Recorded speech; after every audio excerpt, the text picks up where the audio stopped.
On Friday, Max Kilman completed his medicals and his move to West Ham United, with the player about to be unveiled today, Saturday.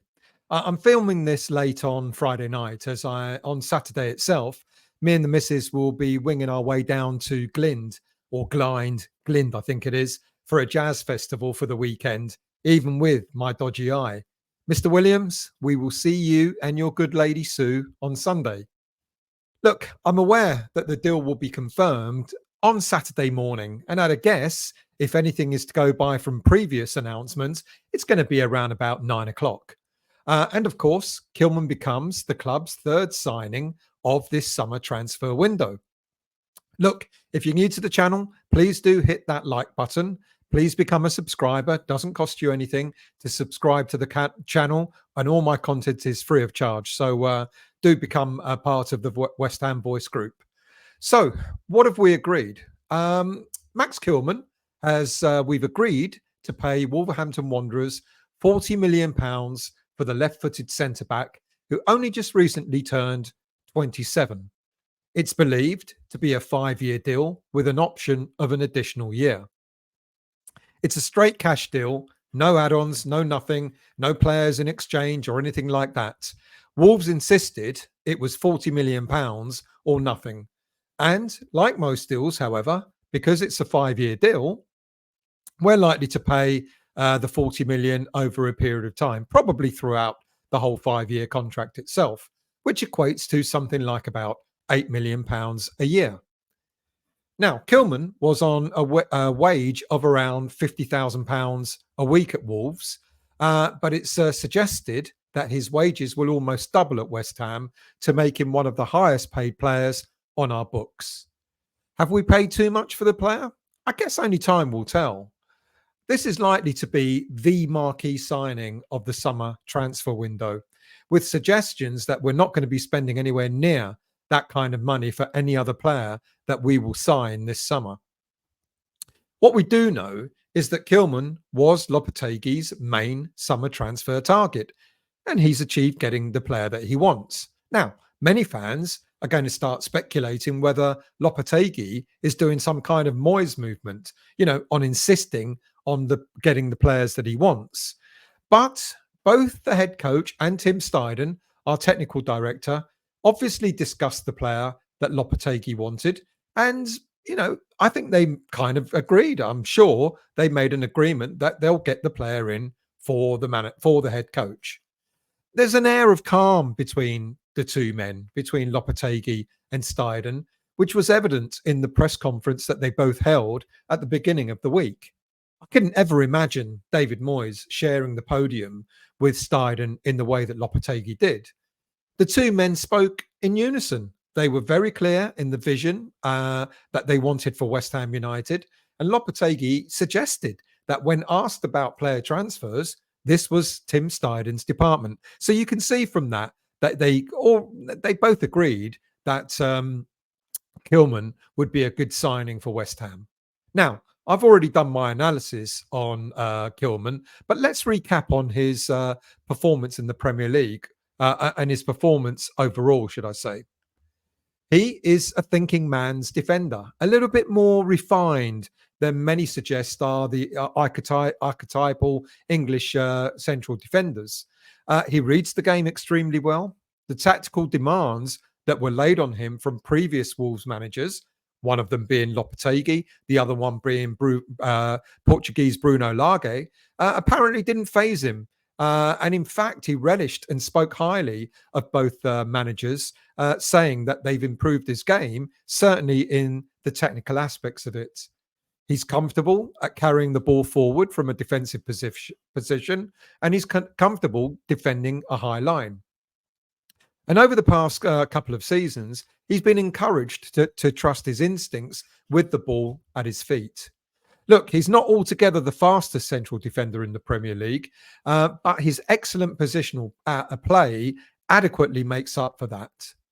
Wolves fans are suggesting that he played his best football under Lopetegui, and Lopetegui demonstrated his faith in the player by making him captain of the team just before the manager left the club. It's evident that the two men trust each other. They've got a respect for each other, a good rapport, which will hopefully be carried across to West Ham. And I think we may be looking at next season's new captain of West Ham United. So, how does he compare with the three other central defenders that we've got at the club? And you can see, you know, most of the areas covered, he does best at.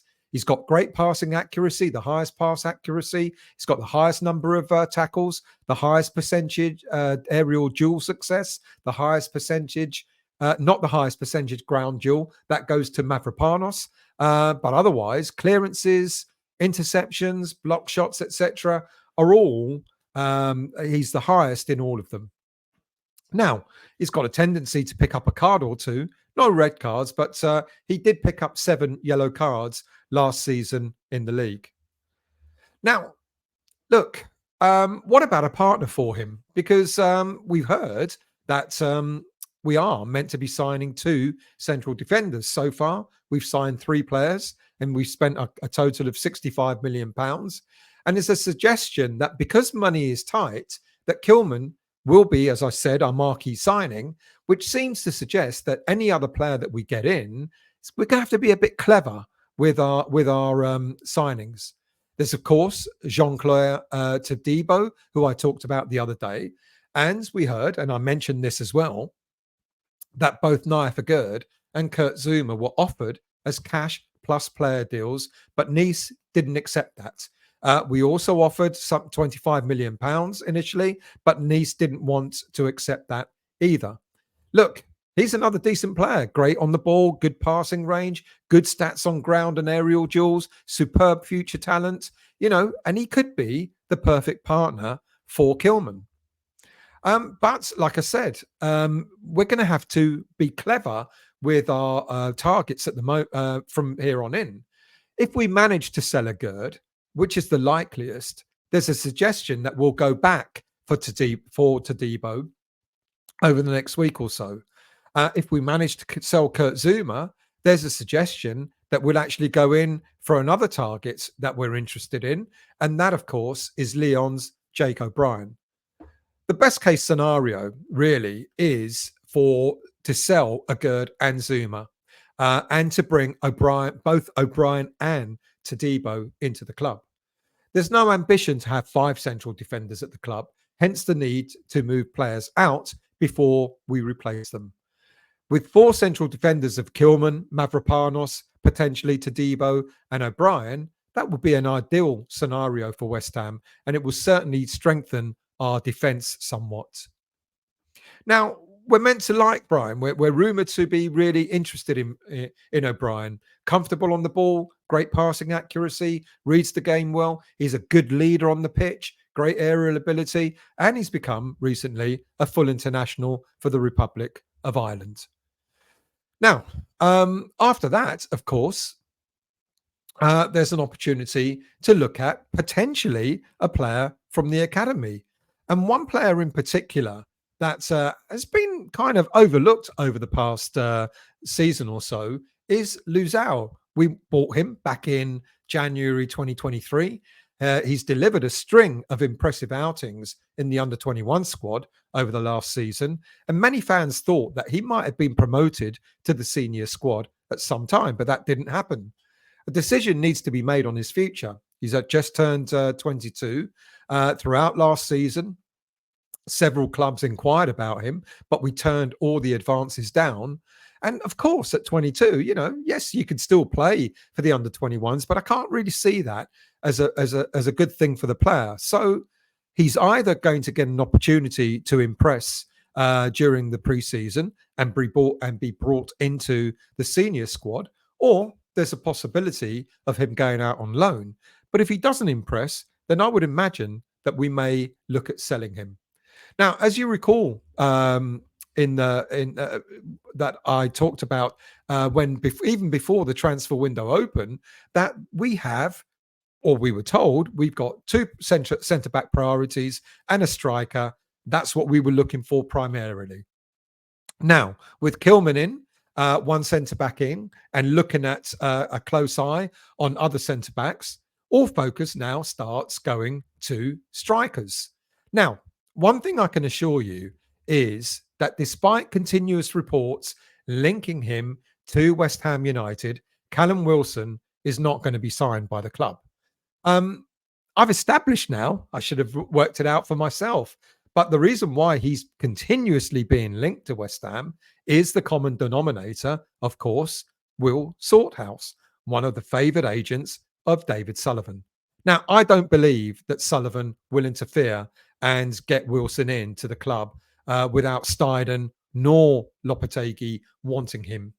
I think when it comes to a striker, I think it's going to probably be a player that none of us have talked about so far, that hasn't been in the limelight of the media press. I've lost count at how many players we've had linked to us, but I'm imagining that Steiden, the Pearl Diver, is going to find a player for us up front that we haven't even considered yet. But it's also suggested when we do get a striker, we're going to need to move either Danny Ings or Mikel Antonio or both. We need to move them on in order to accommodate a striker. Watch this space. I'm sure we'll be hearing even more about the striker situation over the next few days. And I'm pretty confident that with our third signing of this summer and only 3 weeks gone, we're coming into the fourth week of the summer transfer window. We're not doing too badly. And look out for the next signing coming soon, coming imminently. Thanks for watching. Like I said, if you're new to the channel, please do hit that like button. Please become a subscriber of the channel, and I'll see you all very soon.